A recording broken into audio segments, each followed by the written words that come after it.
Mumbai climate week पर महाराष्ट्र की वजीर पंकजा मुंडे का कहना है कि इस प्रोग्राम के दौरान मकामी से आलमी सतह तक माहौलियाती मसाइल पर तबादला ख्याल किया जाएगा।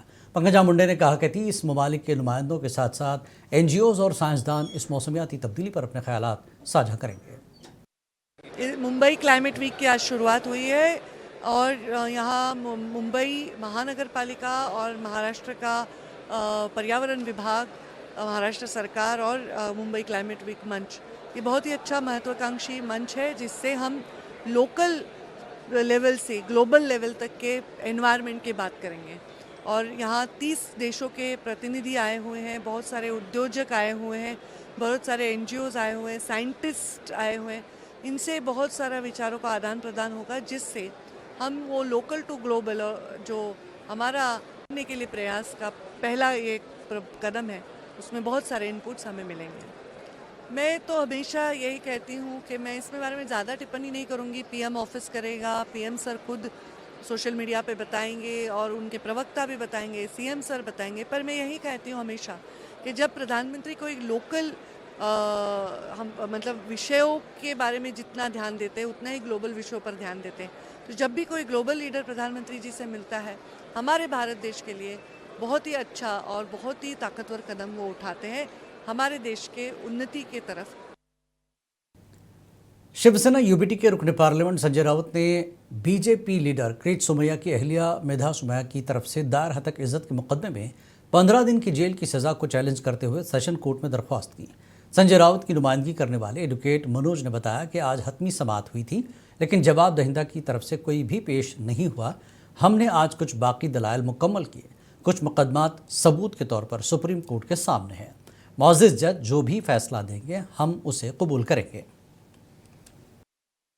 आज फाइनल हियरिंग एक्सपेक्टेड था, लेकिन रिस्पोंडेंट की तरफ से किसी ने अपीयर नहीं किया, तो हमारे जो कुछ बचा हुआ एक्सप्लेनेशन था वो आज हमने पूरा किया। कुछ केस लॉ सुप्रीम कोर्ट के हमने प्रोड्यूस किए ऑनरेबल जज के सामने।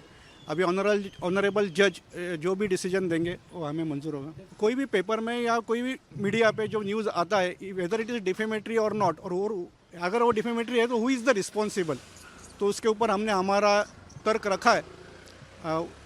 उसके लिए हमने एविडेंस के तौर पर कुछ केस लॉ जो विजय दर्डा है, जवाहरलाल दर्डा वर्सेस स्टेट है, वो हमने सबमिट किया हुआ है उधर। नहीं, उम्मीद तो आप पूछेंगे तो उम्मीद तो हमको एक्विटल की है, कन्विक्टेड किसी को रेखेगा नहीं। हाँ। कांग्रेस लीडर मनीशंकर अय्यर के हालिया बयान पर मरकजी वजीर रामदास अठावले ने कहा कि मनीशंकर अय्यर का बयान दुरुस्त है। अठावले ने कहा कि मनीशंकर के मुताबिक कांग्रेस पार्टी आवाम की क़यादत नहीं कर सकती और राहुल गांधी पार्टी को मजबूत या बावकार नहीं बना सकते।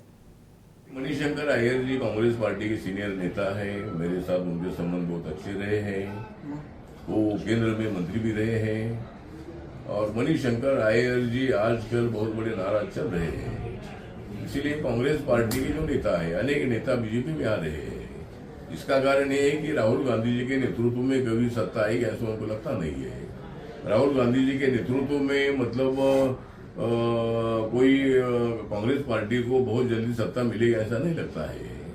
और कांग्रेस पार्टी खाली घोषणाबाजी करने का काम करती है, हंगामा करने का काम करती है।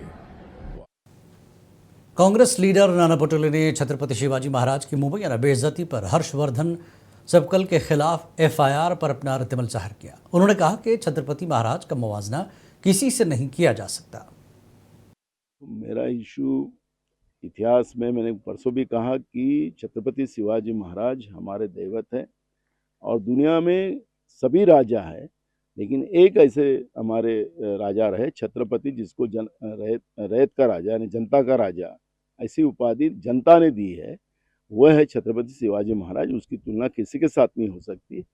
लेकिन हर्षवर्धन सबकाल ने जो भूमिका रखी, वो कौन से मकसद से रखी, वो उसका जवाब वो देंगे। लेकिन यहाँ के जो गवर्नर थे कोश्यारी, उन्होंने जब छत्रपति शिवाजी महाराज का अपमान किया, जिस तरह से उनके बारे में वक्तव्य किया था, तब इन लोगों ने मोर्चा क्यों नहीं निकाला, क्यों नहीं उसके ऊपर FIR दर्ज किया। तो इस तरह की हमारे छत्रपति शिवाजी महाराज की, हमारे महाराष्ट्र के दैवत के कोई अपमान करता हो, तो कोई भी हो, किसी दल का हो या कोई भी बड़े पद पे हो, उनके ऊपर भी एफआईआर होना चाहिए। जैसे हर्षवर्धन सपकाल के ऊपर एफआईआर हो रहा है तो कोश्यारी के ऊपर भी एफआईआर होना चाहिए। ये साबिक वजीर अब्दुल सत्तार के मंदिर में जाने पर उसे पाक करने के अमल पर कांग्रेस के एमएलए असलम शेख ने कहा कि सभी को हर मजहब की इबादत गाहों का एहतराम करना चाहिए। अच्छा हिंदू होगा ना वो कभी इसको गलत नहीं समझेगा। ये अपना जो हिंदुस्तान बना है, अपना जो देश है, इसमें हर मजहब को जो है, हर मजहब की इबादत गाह, गुरुद्वारा हो, मंदिर हो, मस्जिद हो, अगर आप इतिहास देखोगे 200-400 साल पहले तो सबने मिलके एक दूसरे की इबादत गाह बनाई थी। शिवाजी महाराज को मानने वाले ये हो ही नहीं सकते। शिवाजी महाराज जो थे ना, वो मुसलमान के जो पीर हुआ करते थे उनके लिए तो उन्होंने दरगाह भी जो है वो उन्होंने अलॉट किया हुआ था। तो ये शिवाजी महाराज को नहीं मानने वाले ऐसे हिंदू हैं जो ऐसी चीज़ों का विरोध करते हैं। जो इतिहास अभी तक का पढ़ाया गया उसमें तो यही बताया गया कि टीपू सुल्तान जो है वो अंग्रेजों से लड़े, अंग्रेजों। महाराष्ट्र के 75 स्कूलों को अक़लियती दर्जा देने में मुबैना घपले पर महाराष्ट्र स्टेट अक़लियती कमीशन के चेयरमैन प्यारे खान ने कहा कि ये इंतहाई अफसोसनाक है। उन्होंने कहा कि आज जो भी स्कूलों में अक़लियत का दर्जा हासिल करना चाहता है, इसका मकसद बच्चों को पढ़ाना नहीं है, उनका मकसद स्कूलों का स्टेटस हासिल करना है, जो कि पैसे के साथ स्कूलों का गलत कारोबार करना है। ये बड़ी महाराष्ट्र के लिए दैनिक घटना है और मैं कहना चाहता हूँ कि आज हर कोई जो माइनॉरिटी का स्टेटस लेने चाहता है स्कूलों का, तो उसका मकसद जो है वो बच्चों को पढ़ाना नहीं है। उसका मकसद ये है कि उस स्कूल से बिजनेस करना, क्योंकि क्या है कि सरकार के पैसे का दुरुपयोग करना। क्योंकि माइनॉरिटी का स्टेटस जिस स्कूलों को मिलता है, सरकार उसको अनुदान देती है। तो अनुदान में जो आज बाहर जो टीचर जिनको सैलरी 20-25 हज़ार मिलती है, यहाँ पे अनुदान मिलने के बाद उनकी सैलरी 1 लाख रुपए के ऊपर होती है। दूसरा, इसमें उस स्कूल को टीचर अपॉइंट करने के पावर मिल जाते हैं, इसमें टीटी लागू नहीं होता है। तो ऐसे बहुत सारे फायदे हैं। तो इसलिए जो जितने भी स्कूलिंग बिजनेस वाले जो लोग हैं वो अब माइनॉरिटीज की स्कूलों की तरफ जा रहे हैं कि उनको इसका बेनिफिट हो और उनको इसका फ़ायदा हो। तारीख़ी शख्सियत टीपू सुल्तान के हवाले से पैदा होने वाली फ़ज़ा और मुमकिना समाजी कशीदगी के पेश नज़र एकता तंजीम जलगांव ने ज़िला इंतज़ामिया को एक तफसीली मेमोरेंडम पेश किया। यह मेमोरेंडम तंजीम के कोऑर्डिनेटर फ़ारूक शेख ने एडिशनल डिस्ट्रिक्ट कलेक्टर डॉक्टर श्रीमंत हरकर के हवाले किया। मेमोरेंडम में कहा गया कि मुख्तलिफ मीडिया ज़राए और सोशल प्लेटफॉर्म्स पर टीपू सुल्तान की शख्सियत के बारे में मुतज़ाद आरा गर्दिश कर रही है, जिससे आवाम में गलत फहमियाँ और बेचैनी पैदा होने का अंदेशा है। बाज़ हल्के इन्हें अंग्रेज़ों के खिलाफ जद्दोजहद करने वाले बहादुर हुक्मरान और इंतज़ामी इस्लाहात नाफिज करने वाले रहनुमा के तौर पर पेश करते हैं, जबकि कुछ लोग इनको दौर हुकूमत से जुड़े मुतनाज़ा वाक़यात का हवाला देते हैं। ऐसी सूरत हाल में शहर का अमन व अमान और समाजी हम आहंगी बरकरार रखना निहायत ज़रूरी करार दिया गया है। जलगांव जिला एकता संगठन आज कलेक्टर ऑफिस में आई है बहुत अहम मसले को लेकर। हमारे देश के जो शहीद आज़म जिनको कहा जाता है हज़रत टीपू सुल्तान रहमतुल्लाह अलैह, अंग्रेज़ों के ख़िलाफ़ शुरू में सबसे पहले जिन्होंने आवाज़ उठाई वो टीपू सुल्तान है। 4 बड़ी जंगें ब्रिटिश हुकूमत के ख़िलाफ़ जिन्होंने लड़ी वो टीपू सुल्तान है। इनकी शहादत के ऊपर अंग्रेज़ सबसे ज़्यादा खुश हुआ और उसने जश्न मनाया कि अब हिंदुस्तान पर हम कब्ज़ा कर सकते हैं।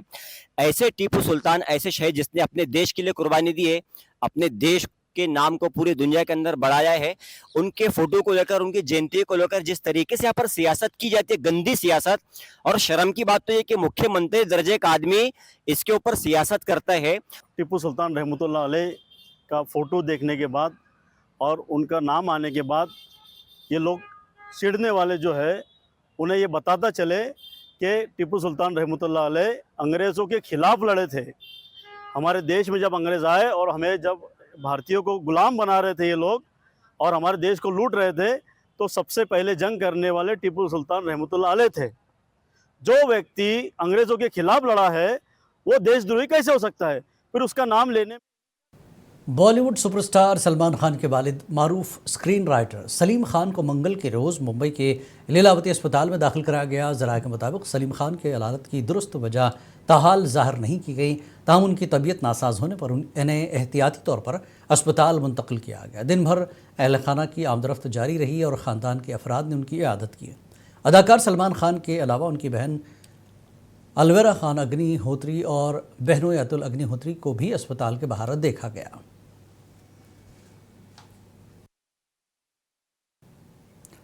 कॉमेडियन कुणाल कामरा आज विधान भवन में इस्तेहकाक कमेटी के सामने पेश हुए।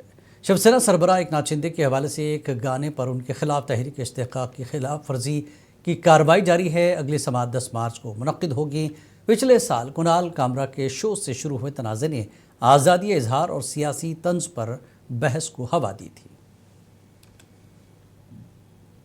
अकोला में वाक़ क़रा उर्दू मीडियम सेकेंडरी स्कूल में माह मुक़द्दस रमज़ान मुबारक के इस्तक़बाल के मौके पर एक प्रोग्राम मुनक़्क़िद किया गया। तलबा और तालिबात ने रमज़ान मुबारक की अहमियत, रोज़े की फजीलत और इस्लामी तालीमात पर मबनी तकारीर हमदनात पेश की। मुक़र्रिरीन ने रमज़ान को सब्र, शुक्र और इबादत का महीना करार देते हुए इसके इस्तक़बाल का पैगाम दिया।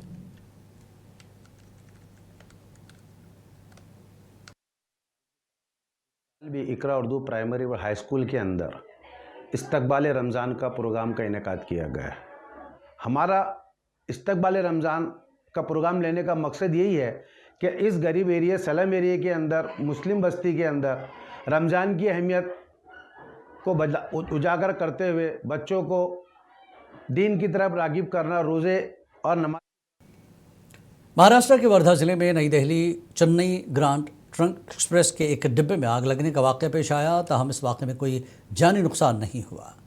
ट्रेन आज सुबह नागपुर से रवाना हुई थी। सेंट्रल रेलवे के तर्जुमान संजय मोले ने बताया कि जब ट्रेन वर्धा के सिंधी रेलवे स्टेशन की तरफ जा रही थी, सुबह 11:09 पर ट्रेन के आखिरी गार्ड कोच में धुआं निकला, जिसके बाद ट्रेन को सिंधी तुलजापुर सेक्शन पर रोक दिया गया और मुतासरा कोच को फौरी तौर पर अलग कर दिया गया। अहदेदारों ने बताया कि ट्रेन में सवार तमाम मुसाफिरीन महफूज रहे। नागपुर के खातून प्रियंका ने वज़ीर-ए-आज़म नरेंद्र मोदी से अपने शौहर की रिहाई के लिए मदद की अपील की। प्रियंका के मुताबिक उनके शौहर कारोबारी तनाज़े के बाद तकरीबन 1 साल से अफ्रीकी मुल्क माली में ज़ेर हिरासत हैं। ये मुकदमा कारोबारी तनाज़े से पैदा होने वाली बैनुल-अक़वामी कानूनी कार्रवाइयों में उलझा हुआ है। प्रियंका ने हुकूमत से सिफारती मुदाखलत की अपील की। वो वहाँ पे मीटिंग के लिए गए थे। वो तकरीबन 1 साल से जेल में है। वहाँ पे उनके प्रोजेक्ट की एक मीटिंग थी जो बड़े लेवल में थी। उनके सब जो बड़े जो सर लोग थे, जो कंपनी के ओनर है, वो सब वहाँ पे इकट्ठा होने वाले थे। वहाँ के गवर्नमेंट ने इनको इनविटेशन भेजा था कि आप आइए और हमारा जो मीटिंग का प्रोजेक्ट का जो काम है वो हम फिर स्टार्टअप करेंगे मीटिंग के बाद। तो इसलिए वो वहाँ पे गए थे। जैसे वो मीटिंग के लिए गए, मीटिंग में बैठे, मीटिंग हो गई, उसके बाद वो जैसे ही बाहर निकलने लगे तो वहाँ पे उनको अरेस्ट कर लिया गया। और हमको तो उस दिन पता भी नहीं चला, हमको लगा वो मीटिंग में है, बिजी हो